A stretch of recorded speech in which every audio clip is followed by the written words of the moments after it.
Hello hi everyone అండి. వాళ్ళ recipe బొబ్బర్లతోని పాలకూర కర్రీ. బొబ్బర్లు ఇలా ఉడికించుకోవాలండి. ఉడికించుకున్నాక నీళ్ళు వంపేసి పాలకూర చిన్న కట్ చేసుకోవాలి. ఉల్లిగడ్డ, కొత్తిమీర, ఒక గిన్నె పెట్టుకొని దాంట్లో ఆయిల్ వేడెక్కాక ఆవాలు వేసుకోవాలండి. ఆవాలు వేసుకున్నాక ఉల్లిగడ్డ, పసుపు, ఎల్లిపాయ పేస్ట్ కలపాలండి. కొత్తిమీర, ఉప్పు వేసి కలపాలి. కారము. ఇప్పుడు బొబ్బర్లు వేసుకోవాలండి. ఉడికించిన బొబ్బర్లు వేసుకొని కలపాలి ఒకసారి. ఒక 1 మినిట్ ఉడికాక పాలకూర వేసుకోవాలండి.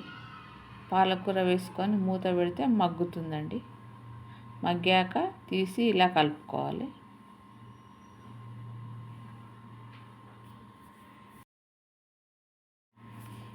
మూత పెట్టేసి దానిపైన నీళ్ళు పోసుకోవాలండి.